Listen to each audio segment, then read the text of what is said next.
Our sponsors for this episode are Hall's Tree Service. Locally owned and operated, Hall's Tree Service has been exceeding and surpassing customer demands in Newton and the surrounding area for over 40 years. Larry and his crew are guaranteed to work hard for you. There's no tree too tall, no job too small. Call Hall's at 316-772-1919. Absolute Drain. Look, no one, and I mean no one, likes it when their sink, bathtub, washing machine, or especially their toilets start backing up.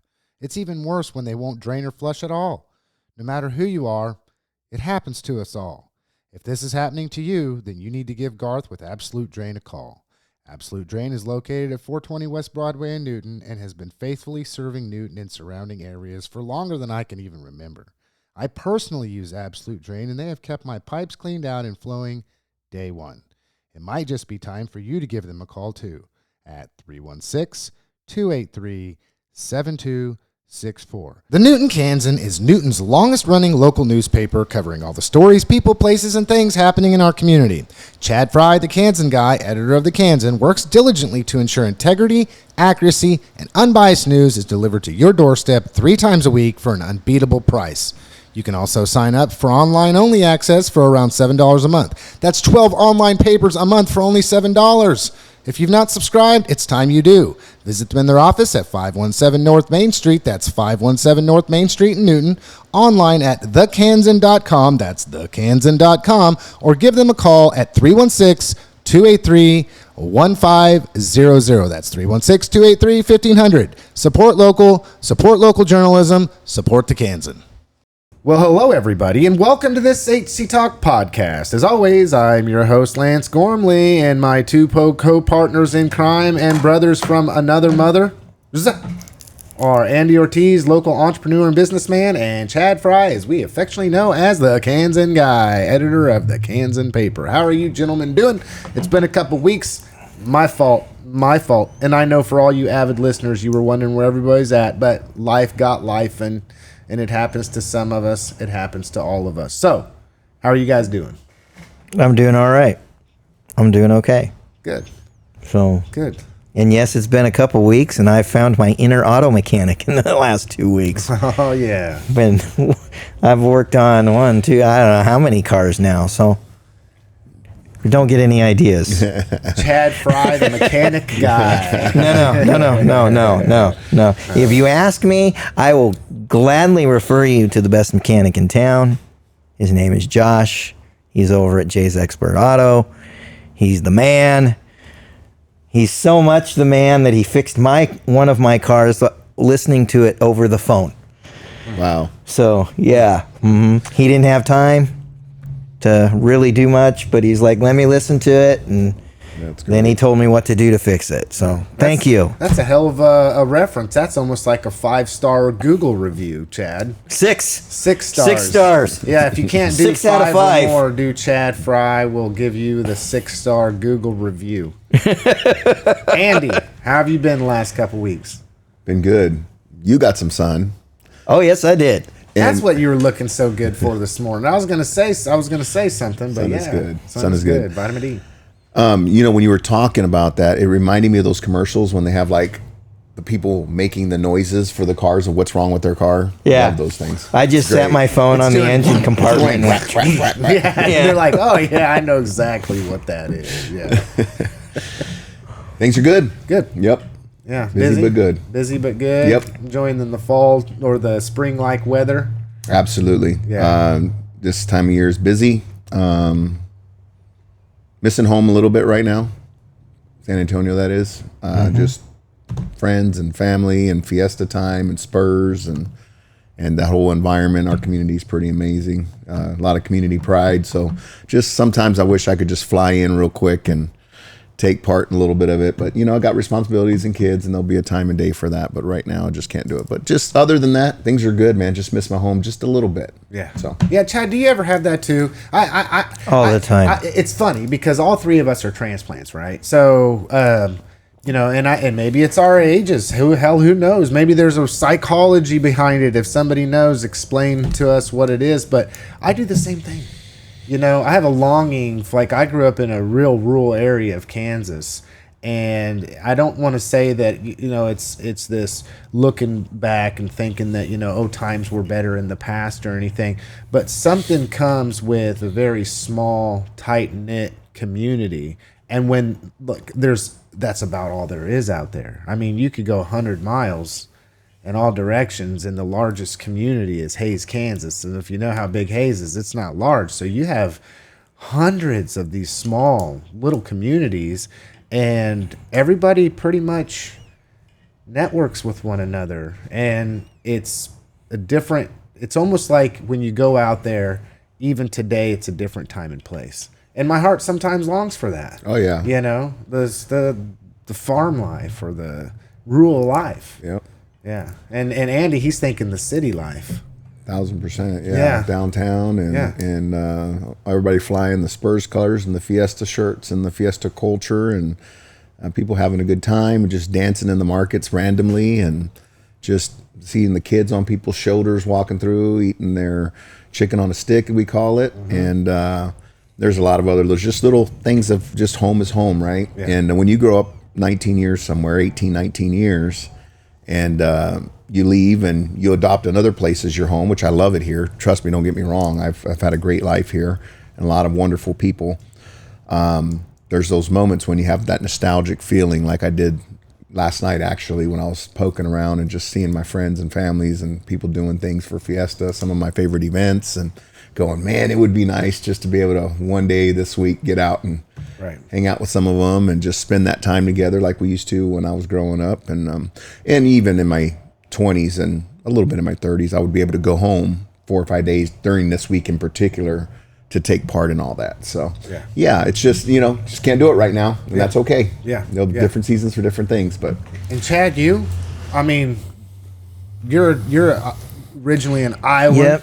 It hits me around milestone birthdays, not mine. Like my aunt, my uncle, those folks, when they have milestone birthdays or anniversaries or things like that, it's like, man, I wish I could be there. Mm-hmm. It hits me, this is going to sound weird. It hits me when Gaddard sets up their sweet corn tents. Because, don't get me wrong, Gaddard's is good. But Iowa's got the best corn.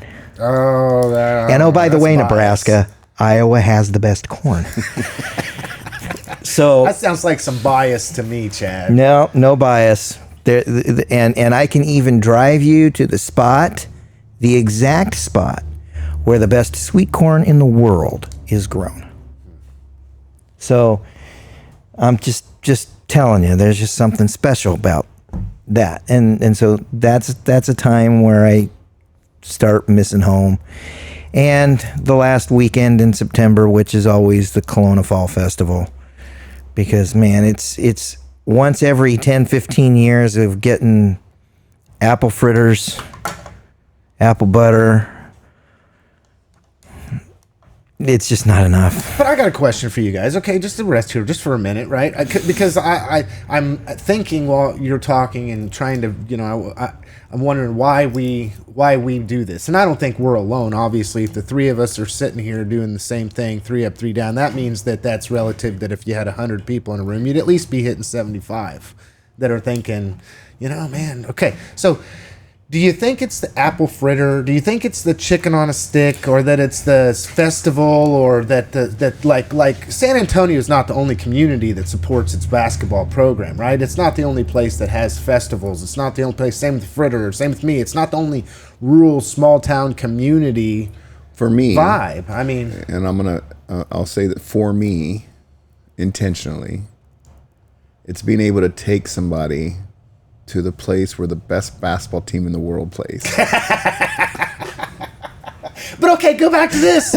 Like if you take somebody from Oklahoma, so you take somebody from Oklahoma, right? And somebody might be, the Oklahoma City basketball team's the best, right? They have these festivals. So the question then becomes, in our mind, right, for all three of us individually, we're going back to the place of our youth.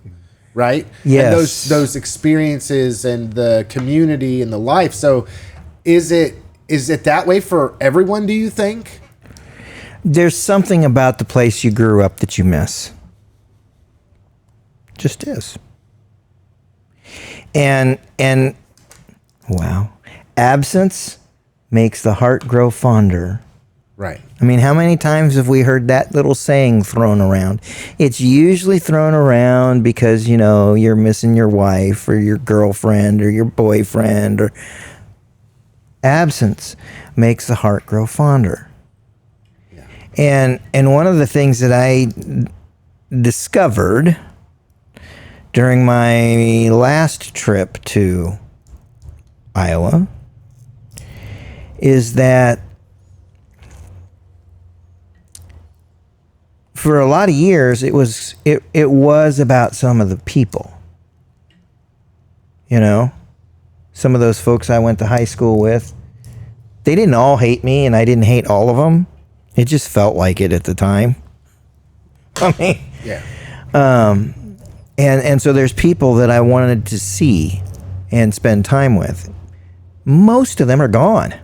Mm-hmm. Right? I mean, it's just the reality. Some of them are dead. And, you know, we lose more of them every day. I'm getting old. I lose more of them all the time.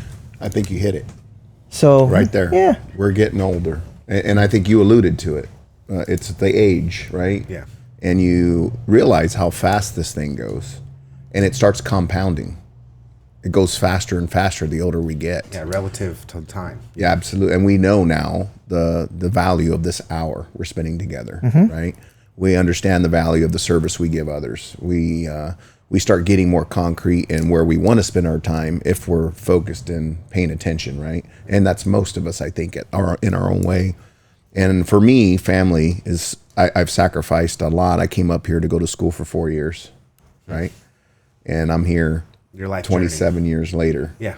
And I've been very happy. I've had a good life. You know, like everybody else, ups and downs and lefts and rights. And choosing to do what I do for a living is not for everybody. And I do not suggest it for those that like concrete Consistency. This is not the world for some types of personalities. You could do it. It's really hard, right?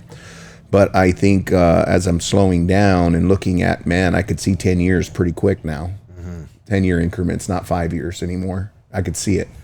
And I'm going, what is this going to look like? You know, what are the moves I have to make now to make sure that I'm going to have time with those people as my family members pass on, as my friends' parents pass on. And I miss a lot of these birthday parties and these times that I didn't get to celebrate all these years. But, you know, I had to do me. It was part of my journey. I don't regret anything I've done. I have 2 beautiful children who will not like city life. Right. And that's okay. Because of where they grew up. So then so in turn, as they move on in life, this might be the place that they look back to when they, you know, when we're grandpa, grandmas, that then their kids, they're looking at. Funny thing. I hope so.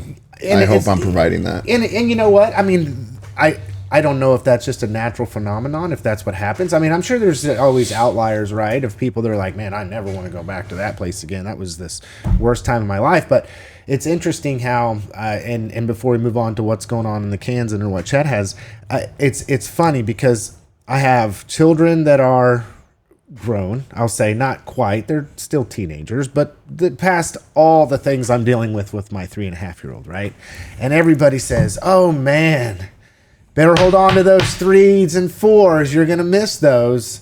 And I'm looking at them like, are you crazy? You know, I mean, you got to be. For the record, I do not miss the 3s and 4s. Right. Okay. So then or the 2s. Then you like, I'm still fresh in my memory. It's like, man, waking up 4 times a night for a baby, you know, or whatever. And it's like, and I'm in the throes of this. But it's funny because when I look back, I don't really remember a whole lot of those bad times, the difficult times, I'll say, better suited word, the difficult times, because not bad, it's a part of the process, but there's certain little blips that I get when I'm looking at my little one now about experiences that I had when my other 2 were that age, right?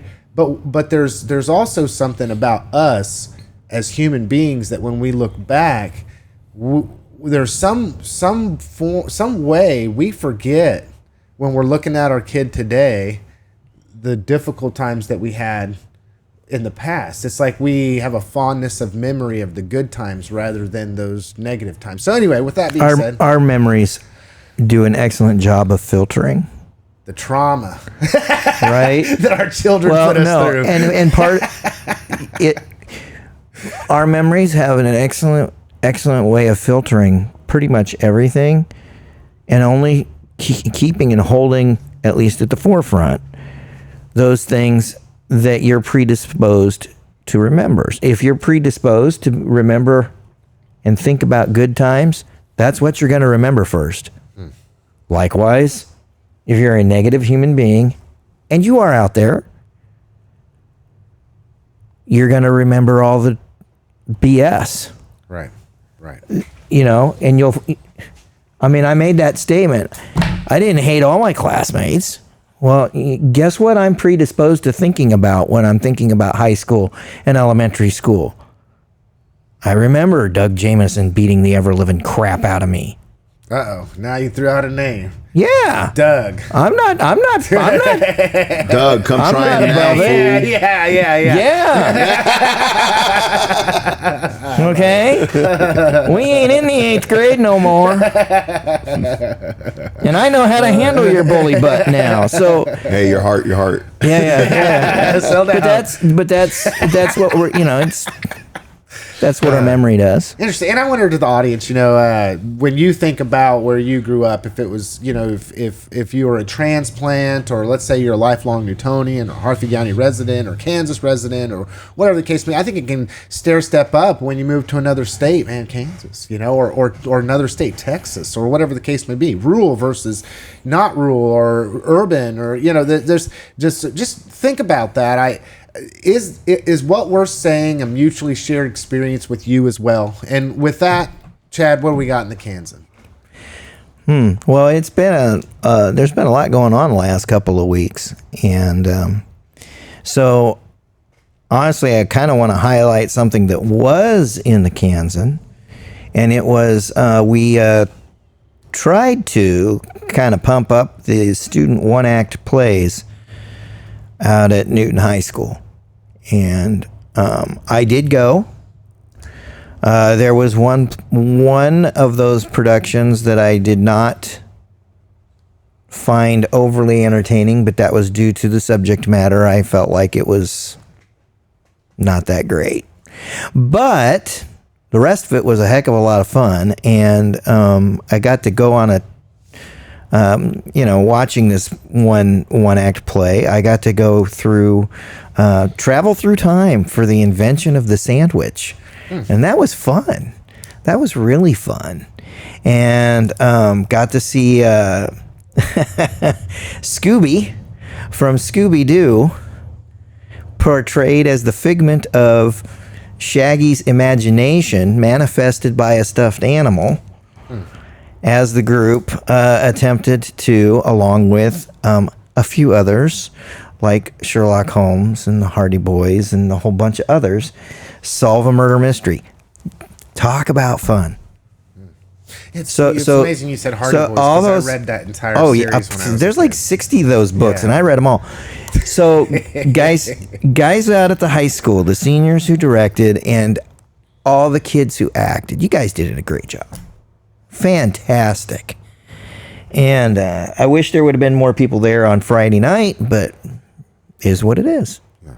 Right? So that's something that was in the Kansan. Now something that's coming out, let's see, today's Wednesday. So it's going to come online either this afternoon or tomorrow morning, and it'll be in print tomorrow. The Kohnberg is back. Very cool. I am stoked. Very cool. The Kohnberg Inn is reopening with, at this time, some limited hours, but it's been a year and a half since the fire, and they've been working nonstop to get to this point. That was a big deal and a lot of work. So the town of Peabody should be excited, and honestly, we should be excited, and we should be more than ready, willing, and able to make a short drive up Highway 50 for a burger and a beer. Right. So that's something. And also coming is the They had announced the script already, but Newton Community Theater is going to be hosting auditions for Footloose the Musical. Don't get any ideas. I'm not a Wren. I just maybe the preacher, but there you go. That's an all-time classic. So there's like three things, and then I covered if you want controversy, I guess you could call it one. Covered that there were a number of trucks that were using a little shortcut to get materials over to GAF, and it was a shortcut they shouldn't have been using. They were heading down a township road, and townships are not set up for truck traffic in any way, shape, or form.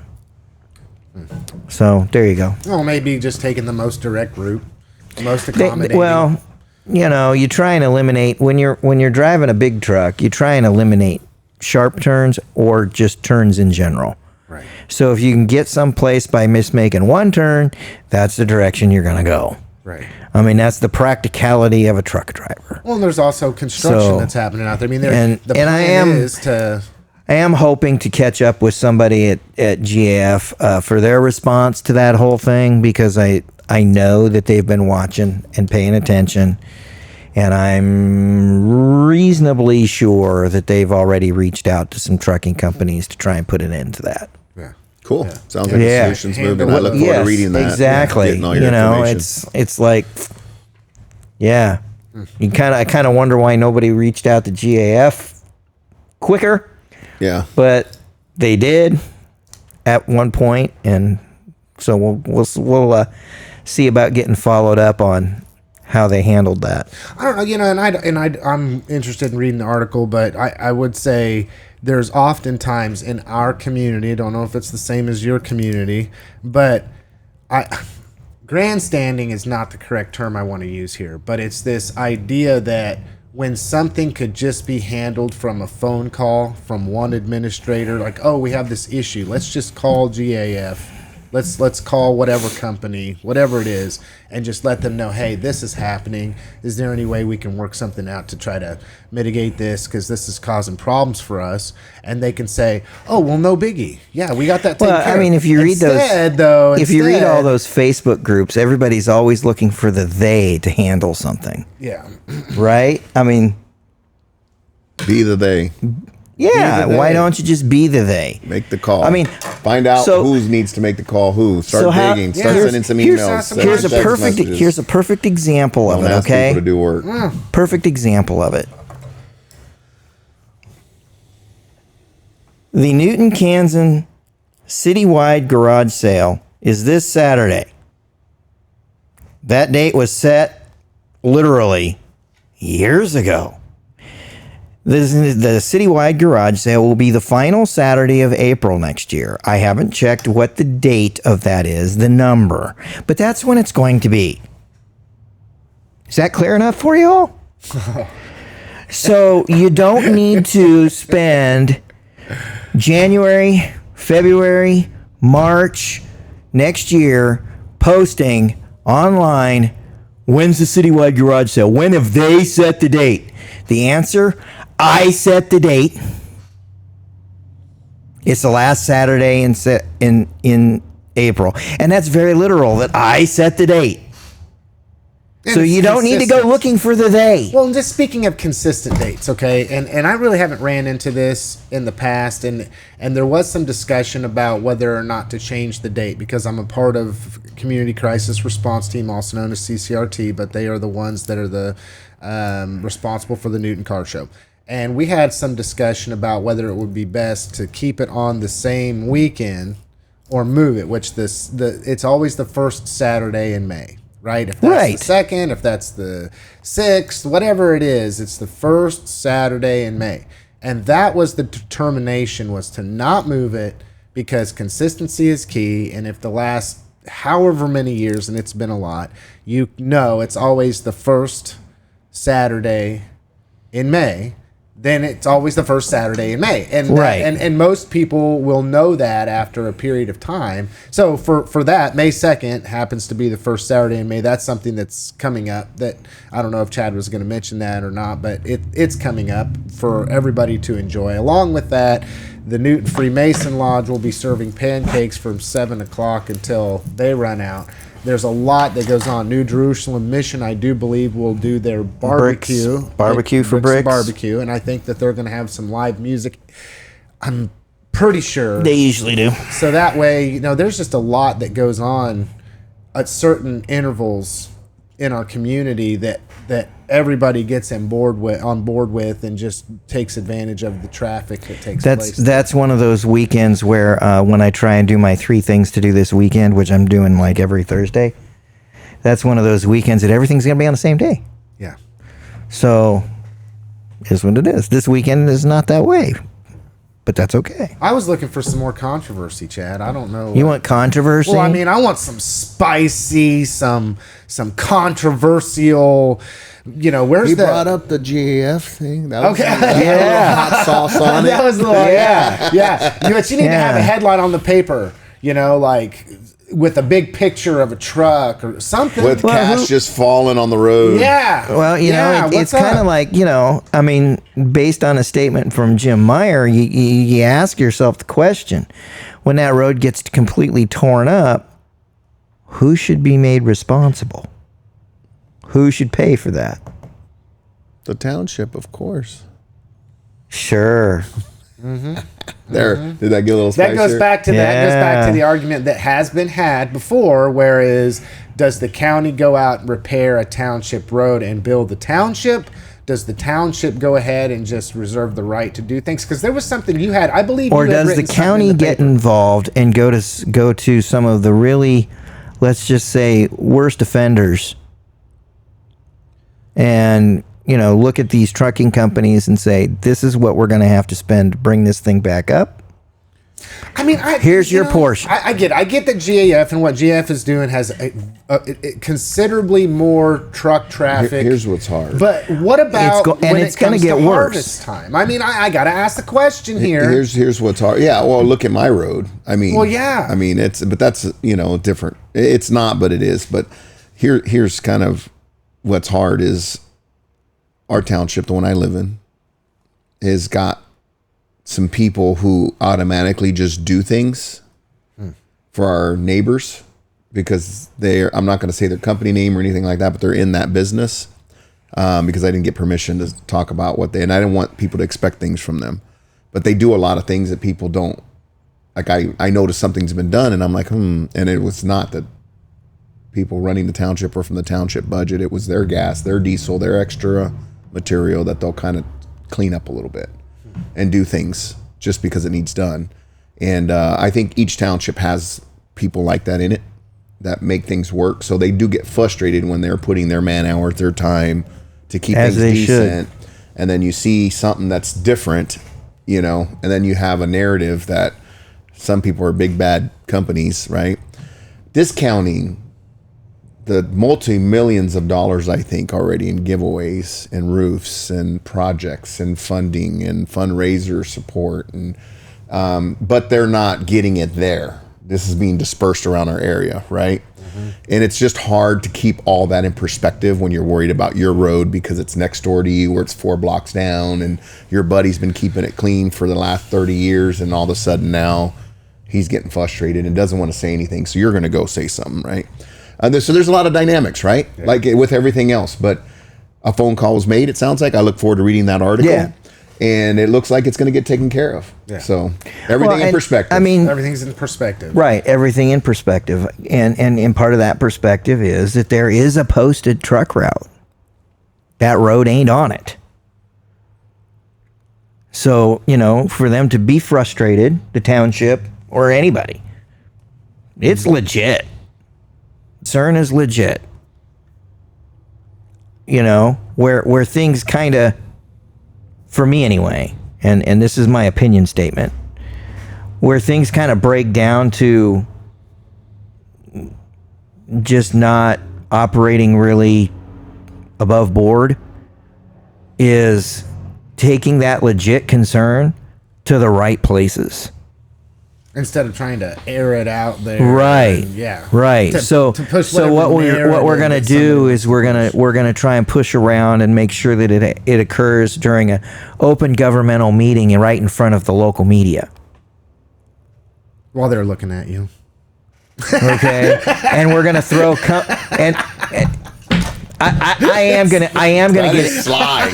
I am gonna get into it a little bit. Let's 5D chess. Oh, yeah, Yes. 5D chess. Yes. I tell you, and I do want to get into a little bit of this because I see this happen and it's frustrating. we're already making some listeners mad. Go right ahead and be mad. We're gonna throw company names around Yeah. that, quite honestly, really aren't the problem or even a part of it. Can they help be some of the solution? You better believe it. But are they the cause of it? Absolutely not. Yeah, but There's no way on That earth. doesn't fit the narrative, Chan. Okay, I don't care about the narrative. You know I think the you figured narrative. that out already. You know the narrative that some are So trying that's to how we're push. gonna this is how we're gonna handle it, right? And all it really took, and this is over and over and over again, I see this. All it takes is a phone call to the right person. A lot of people in that group of, what did my friend call them? A friend of mine, babbling Betties. They choose to, yes, that's a direct shot across the bow, just talk behind the scenes, they think, right? But just create this tension when it's not really there, and it makes nothing a something. Yeah. And then that's what gets leaked out. And it's not intentional, just to be clear. No, it's a lack of communication. I had to for sure. chip that once Right. myself.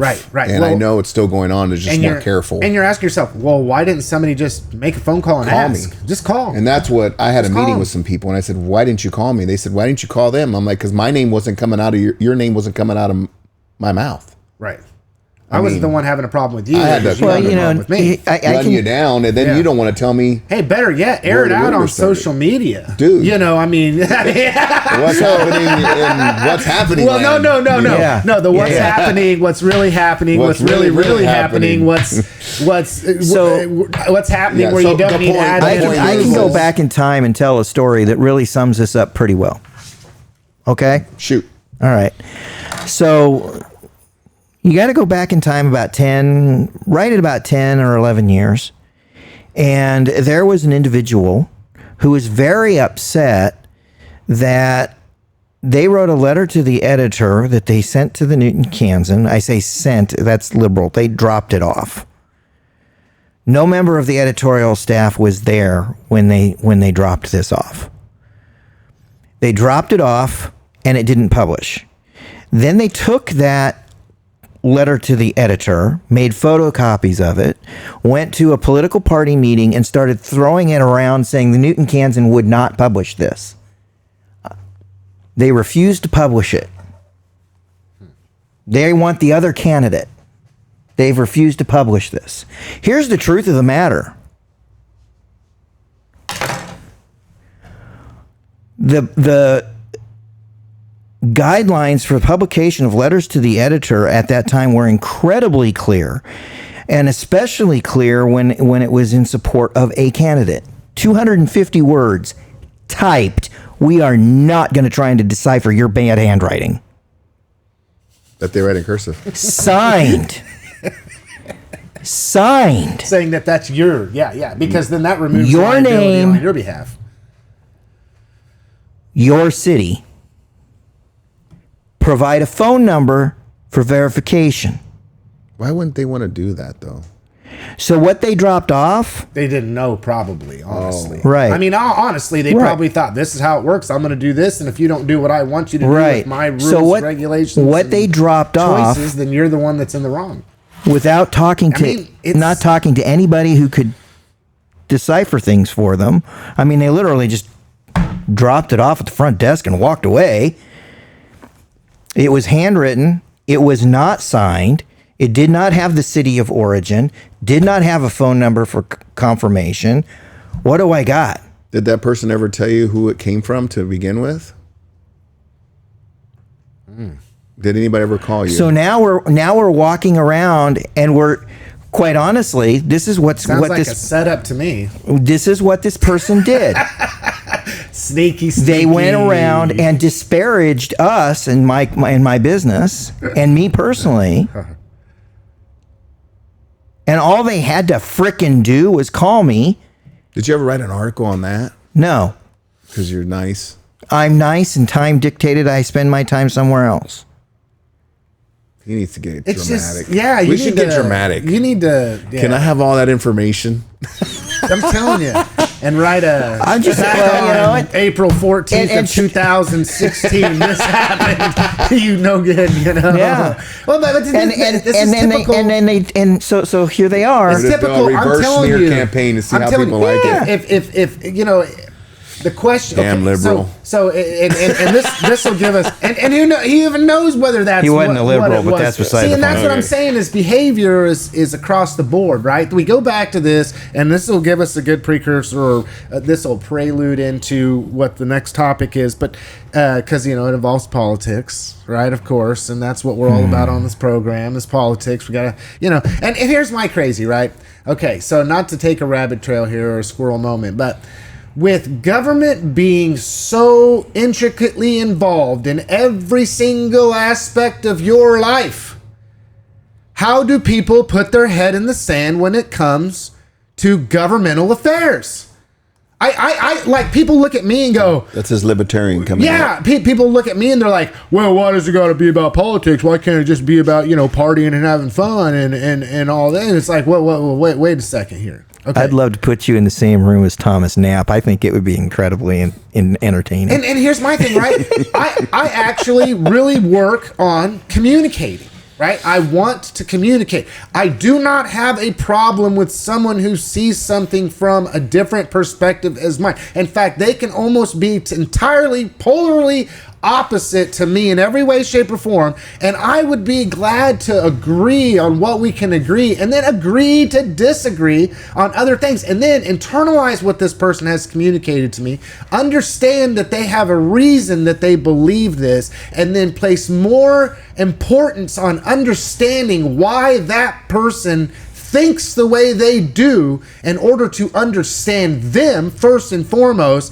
understand why they believe what they believe, and then also equally come back as parallel and say to myself, they are just like me. Deep breath. They may not believe the way I believe, but I have deep held beliefs and life experience that has brought me to the place that I am. And I want to talk about biases at the end part of this program, because that would be, once again, me trying to just educate people and using this platform to say, hey, we need to hold up here.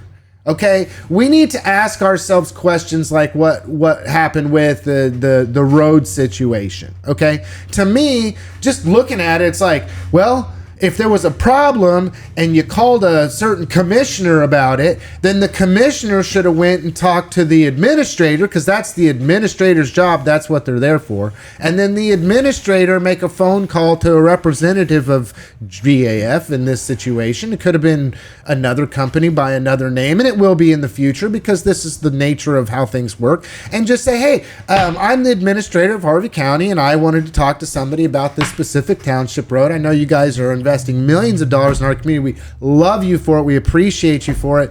I mean, we you guys go above and beyond, but is there something we can do to work this situation out? Because this is a problem. Have a little bit of email back and forth, probably take 10 minutes of a conversation to get it done, and nothing has to be displayed. Is there any signage on that road? Probably, I'm going to assume probably not. So, which is and something those are little else. things, right? Yeah, those are just little Not things. yet. And see, that was the solution that was floated initially past our road and bridge superintendent. Let's put up some signs. And No our truck road and traffic. bridge superintendent is probably get more mileage by contacting the trucking companies. And he's 100% right. And maybe you find that out in about 5 or 10 minutes of communicating back and forth. Hey, that's not our issue. Maybe it'd be better if you contacted this. We're sorry this is happening. This is what I'm saying is what is going on? I mean, I look at it and I guess I assume and project that people think like I think or see the world as I see it, which is a huge misnomer, and that's part of it. And I'm not anything special. I mean, I just don't understand. Which leads us into politics. Okay, so. Oh Lord. Okay, everything I just said. So I was. You guys know how I am. I always I've been switching keep up. back and forth on this one, so this is going to be interesting. Okay. So local, right? There are people that have started to file to run for office. Ooh, all right. Yeah. And I have a really great interview that's coming up that I'm not going to let the lid off of yet, but it's a very high profile individual that's running for a very high profile office here in the state of Kansas. And some will probably not understand or question why it is that I'm giving this person a seat at the table, but it's a true belief of mine that everybody has a voice.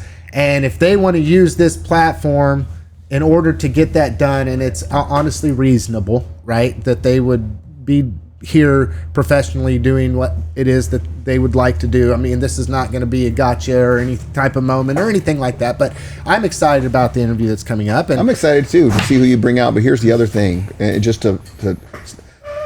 I love that you're doing this for a lot of reasons, because I don't know who it is and I don't care.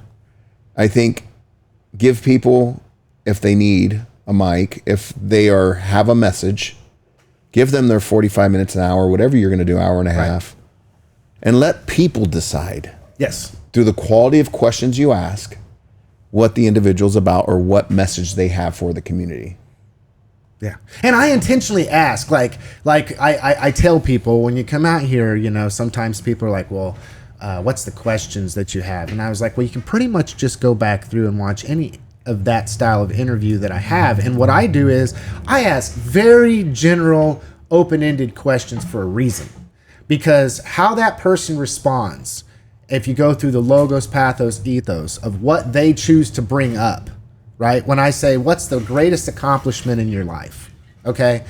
Well, that could be anything, right? So what they bring up, there's always that second, third, fourth level, right? Why did they bring up that specific thing? So I don't know. I call this the thinking podcast. We'll just call ourselves the thinking podcast. I've often said this is the podcast for intelligent people. So I just go with that. Yeah, okay. But anyway. What am I doing here? Okay. But why I say that is because intelligent people know this. If you, any person, and I say intelligent and I take educated away from the intelligence, because I'm not going to say educated because that invokes different theories in people's minds of what education actually means, even though we've covered this definition on the program before. But it's like, if you're a thinking person and you have the ability to check your own beliefs and then to accept that you may not know everything, and that if you do know something, it's okay for what you think to be challenged in order for you to have a deeper understanding of your own belief, that's intelligence, straight across the board. So with that being said, two people are running. There's a gentleman that has filed for the Democrat Party. His name is Myron Chafee, and he is running for the seat that currently Becky Reimer holds, District 1, Harvey County Commissioner. And I'm just going to say right up front, I am extremely surprised that this individual, because I know this person very, very, very well, okay, that they would even consider running. So I would say that they truly believe that something needs to happen differently.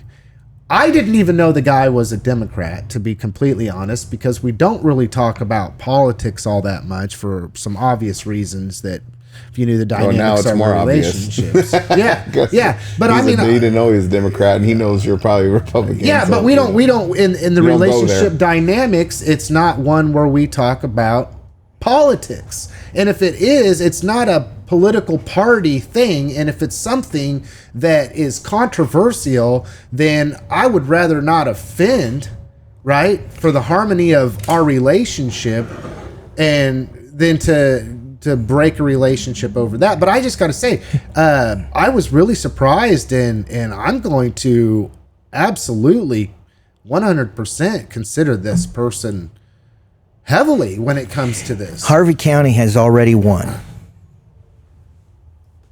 When it comes to County Commission District 1, Harvey County itself has already notched a victory. You as a voter now have a choice. You have Right. choices. Yeah, that's You good. have a choice. That's good. Far too often, that choice has been absent. Or even worse, that choice gets made in the primary. Right. So on election day, you now have a choice. You've won. Congratulations, Harvey County. It's time. Well, and I remember this. And let me be really blunt, because I know there's people who are going to try and misconstrue what I'm saying. I don't give a flying flip who you vote for or who wins that. Right. I thought he was saying something else. You have a choice. Okay, and here's this. Congratulations. I remember a conversation that we had, and it was a few years back on the podcast, and it had to do with the fact that, well, and I remember what Chad was saying was just having extreme frustration with the fact that, well, there's nobody to vote for. I mean, there's these people that have filed. Nobody runs against them. You might have one that's a primary, but not really. And at the time, I don't want to say chastised, because that's not the right word. I want to be very specific. We expressed frustration. I, as Republican, you as Republican, okay, expressed frustration with the fact that the Democratic Party in Harvey County never had anybody running. I chastised them. Right. And you know what? I'm going to wear that with honor. I absolutely. I wrote the following Yes. words. The Democratic Party of Harvey County is an abject failure. And since then, I believe this, since then, they have had somebody or multiple people running in every single potential election. They got a heck of a lot more active. Yeah. And speaking of that, and I'm not going to take credit for that. well, but All right. but I think there's a lot of times that we voice things on this program that other people are already that I thinking. seriously angered people within the Democratic Party. Yeah. I know I did that. Okay. Well, rightly so. And honestly, I'm glad I did that. I mean, And there's some people that still don't talk to me. That's how angry they were. and I've said this before. Yes, I may be, quote unquote, a Republican, registered Republican, quote unquote. But, and some may argue whether I'm Republican or not Republican enough, or whatever their definition of that is, or whatever it is. I know I'm not Republican enough. But I've always said this. Who cares? I don't vote for somebody based upon political affiliation. It's not they're a Republican, so I'm going to vote Republican. Oh, I'm going to vote all Republican. It doesn't matter because the person doesn't matter. Just the party affiliation matters. And that's not me.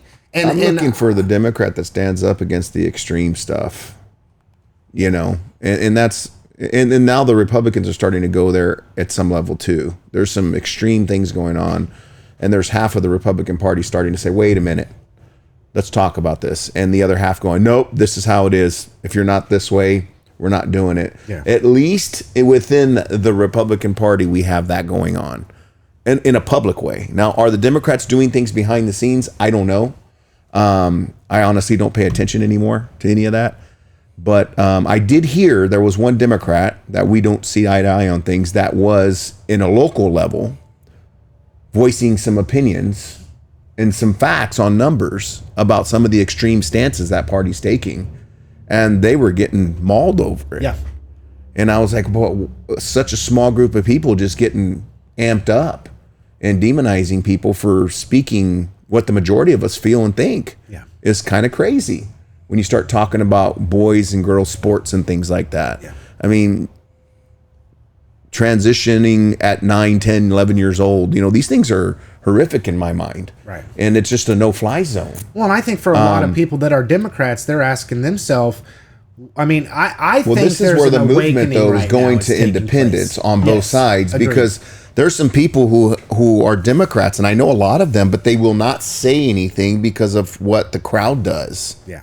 But they feel very strongly and believe a lot of, like I do, where you take that 80% of agreement and you move it up even more, which is pretty ridiculous, right? The amount of agreement we have on things, but they're going independent. And I know some Republicans, because of some of the things going on right now, that are going, hey, I don't even feel like I can voice my opinion in this community, so I'm going to move over to independent too. Yeah. So there's a big swath of people on both sides of the aisle jumping in that independent I've battled bucket. with it. I've battled with it myself. I tell you, if I wasn't so concerned that so often you have it doesn't matter. You know, if you have a primary for Republican and you have a primary for a Democrat, let's say there's 4 people running. Generally speaking, I would say that during a primary, the most extreme candidate on each side would be the victor in a primary.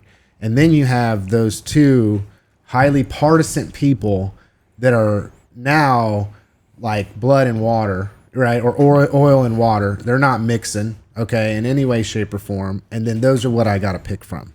But at least if I'm, registered as one party or another party, then during a primary, given there is a primary, I'm going to vote for the more moderate candidate, in my opinion, because I think that we're lacking that. But no, it's just that you're not a true Republican. Yeah, that's what it is. Yeah. I'm not going to drink the Kool-Aid, I'm the guy that gets completely ostracized because I say things like, some of these things that they're all extreme on, they don't apply to city government. They don't apply to county government. True. It's out of their sphere of influence. They connect the dots, though, don't they? I mean, come on, guys. Boy. And there's some trickle down. There is some trickle down. There is some, but not to the degree that they start making it. Right. I mean, they've got black helicopters flying over their farms and they have 50 head of cattle. The government's after them. Yeah. I'm going, come on, guys. Right. Come on, guys. Yeah. Like, that's people get out there. They get out there. Well, I'm just going to say, that comes back to fear. That comes back to fear, driving it. Fear. I did most of the private pilot training, and if I ever do finally get certified and a license and I end up with a bunch of money, guess what I'm going to buy myself? A black helicopter. So you can drive around and hover over people's property. Yes.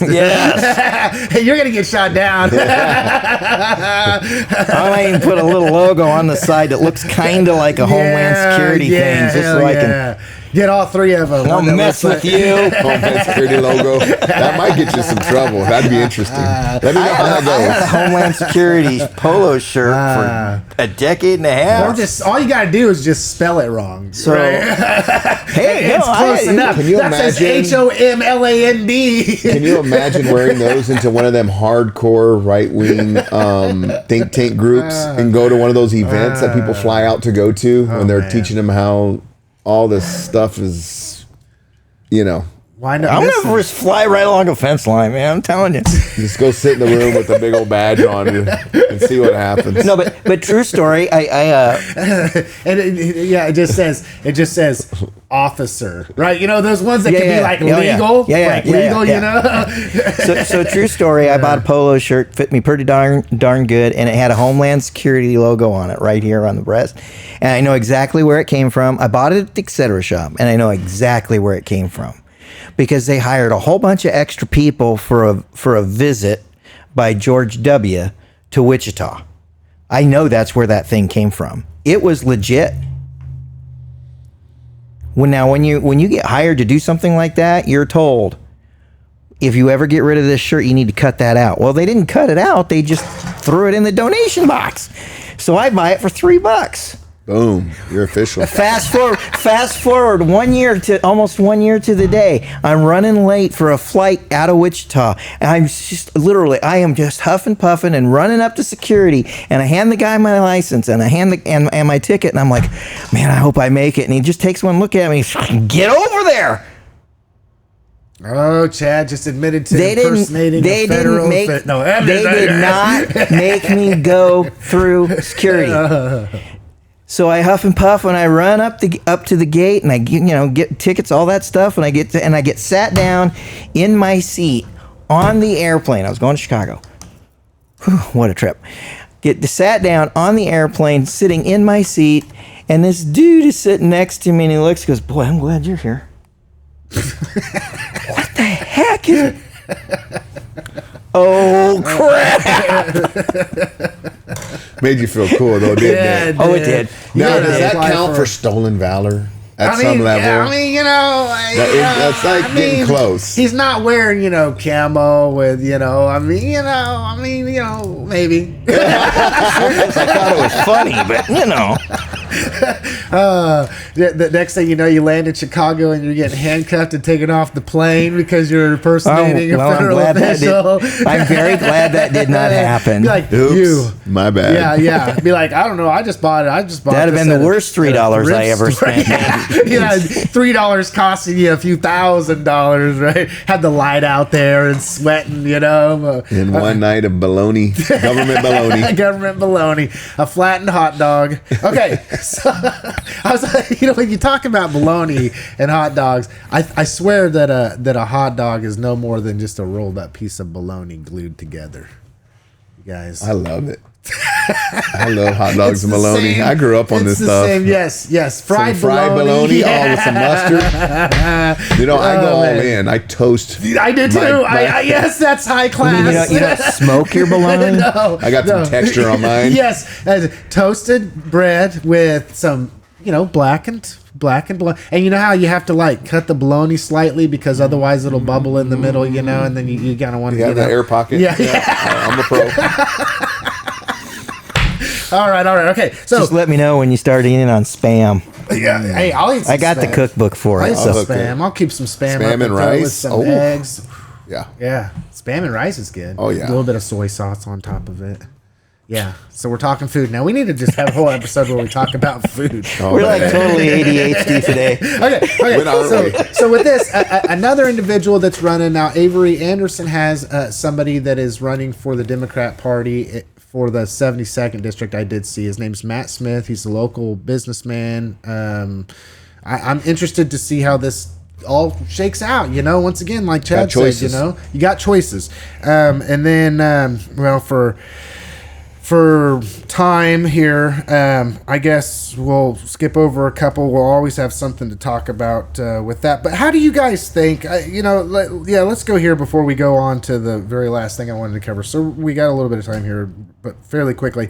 For the first time ever, Trump's polling numbers have just dipped below 50% in the state of Kansas, and that comes from a CNN poll. And if you look at it, it gives every state, and it seems like fading fast.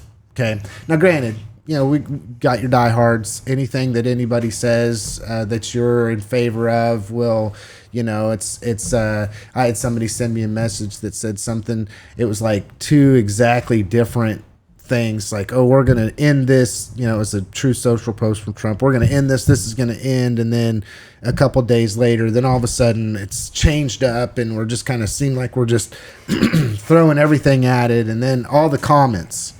Art of the deal, this and that and everything else. 5D chess. I'm glad he's my president. On and on and on and on and on. And it's like, but nothing's changed.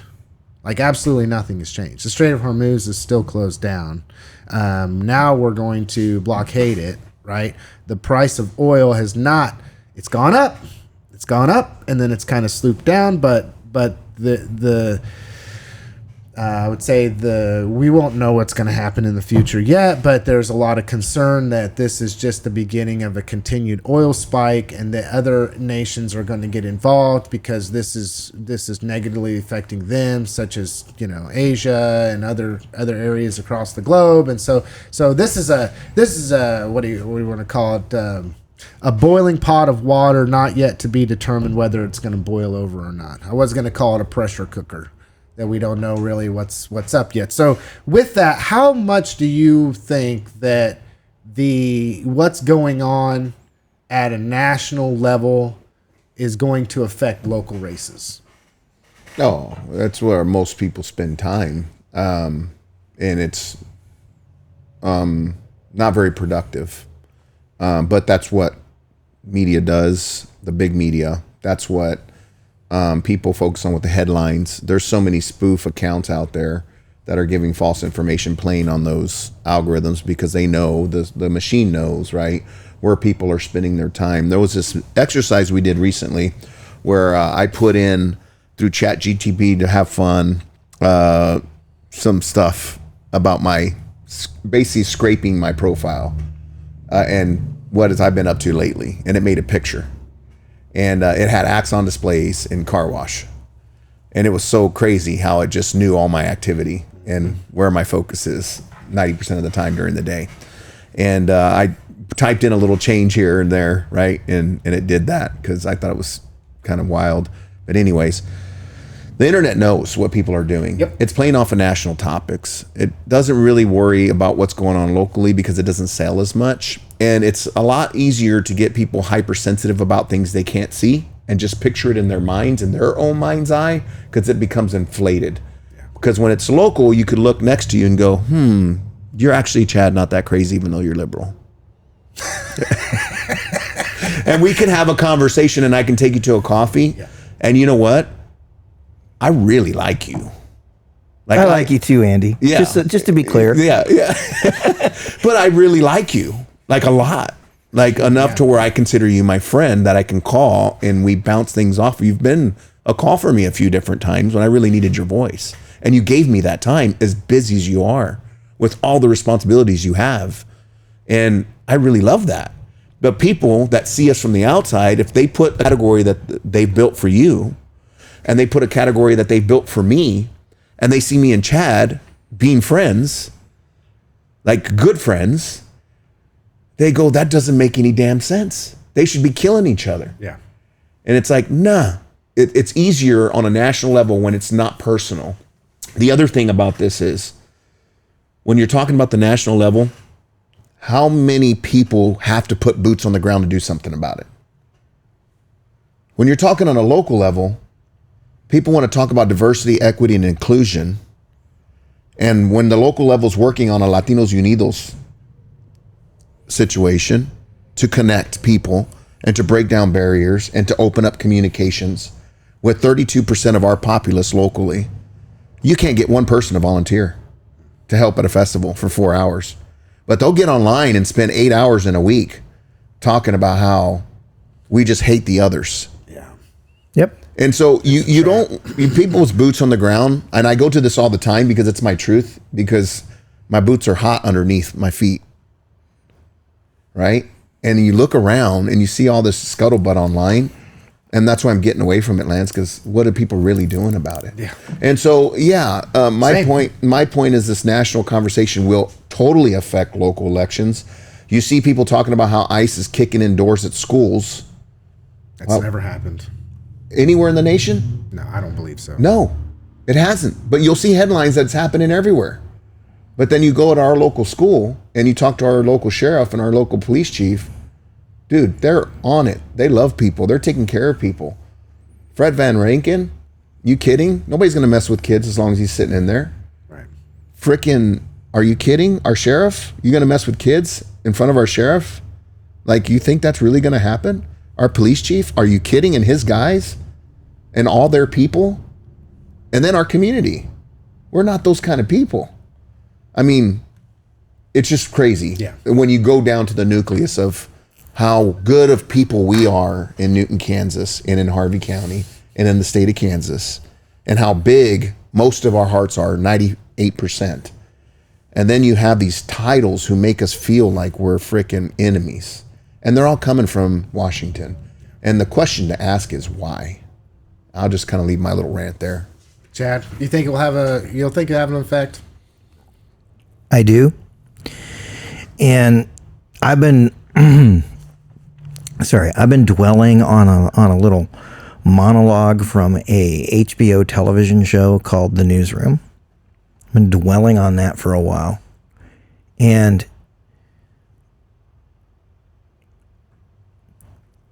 a television news anchor is asked the question, what makes the United States the greatest country in the world? And his response was, it's not anymore. Which is, I mean, you talk about a punch in the gut statement. And if you go out to YouTube and find this thing, do yourself a favor and watch the whole thing. Don't stop where I just did.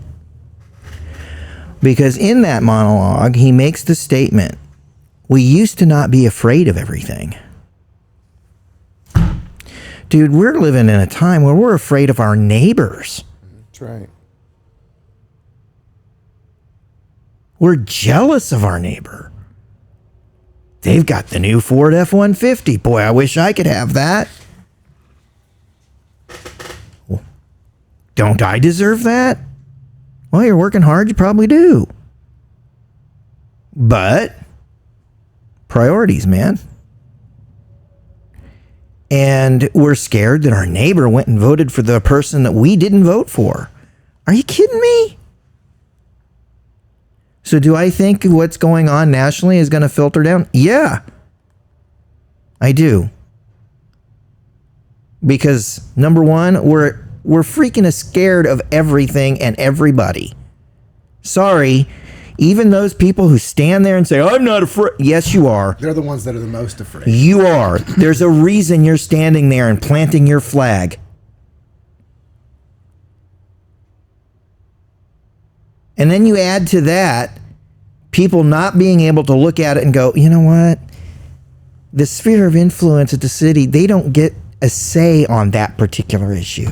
You're completely unable to do that.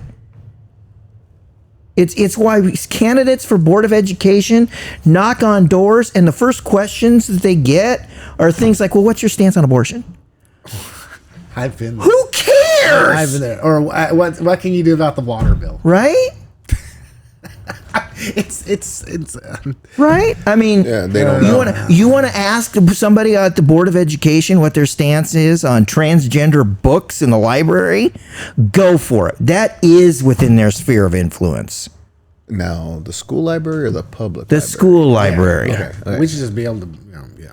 Okay. I was going to say something I guess. I'm I'll trying to stop. keep. I'm trying to keep. I'm getting out to of it. it. Most You people wanna won't take- understand our That's right. sarcasm. Exactly. You want to take issue with some of the books that were on that big book list that everybody was bitching about 5 years ago? Yeah. You want to ask a board candidate about that? Go for it. Absolutely. That is in their sphere of influence.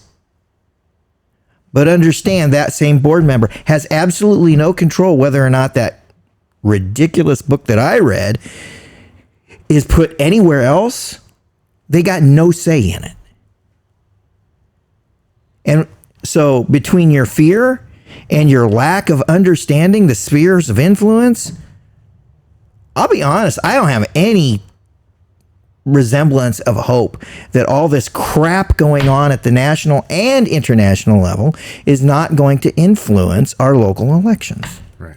And I'll say, in my opinion, it will most definitely influence the elections, and based upon how you feel about either or, you'll be happy or sad. Right. So it's all subjective. Right. It's all Right. subjective. So with that, we're coming to the end of the program, guys. I got something I want to read for my final words. Latinos Unidos. We need some volunteers. There's links going to be all around social media. Please, guys, sign up for that if you can. I'd love to have you on my team. And then once I fill up my team, I'll start helping my my cohorts fill up theirs. But I need to get 6 people fast. So if you want to spend some time with me, I'd love to have you. Is this for the festival coming in May? Yes. Okay. May 9th. May 9th. Yep. It's on my radar. All right. Awesome. Love to have you. So, final word is this. Saturday morning, I was teaching my youngest son how to use a kayak, and then turned him loose on the river and jumped in and went on the river myself. And for the first time in a couple years, I felt at peace. So whatever you need to do to find it, go find it. Could be simple things too. Yep. Be simple things too. Well, I'm going to read through something real fast. I'm going to read through it fast, but I want for people to think about this with everything that we're dealing with here regularly on consistently, and just a self check here, right? It's bias. When someone cannot look past their own biases, it's commonly called a bias blind spot, which is the cognitive tendency to recognize biases in others while failing to see them in ourselves. This phenomenon, often linked with deep-seated implicit bias or a confirmation bias, means a person perceives their biased views as objective, rational reality. A couple other ways to look at this would be a bias blind spot. It's the specific cognitive failure to recognize one's own limitations, viewing oneself as more objective than others. Naive realism, the human tendency to believe that we see the world objectively and that anyone who disagrees with us is irrational, uninformed, or biased. Confirmation bias, we've talked a lot about this on the program, or my side bias, the tendency to search for, interpret, and favor information that confirms pre-existing beliefs while ignoring contradictory evidence. Dogmatism, a stubborn refusal to consider other viewpoints, often accompanied by rigid adherence to one's own beliefs regardless of contrary evidence. Double standard holder would be the final one, a person who holds others to a higher standard than themselves, often unable to recognize their own flaws. Think about that, folks. If you need to rewind it, listen to it again. Have a good one, everybody.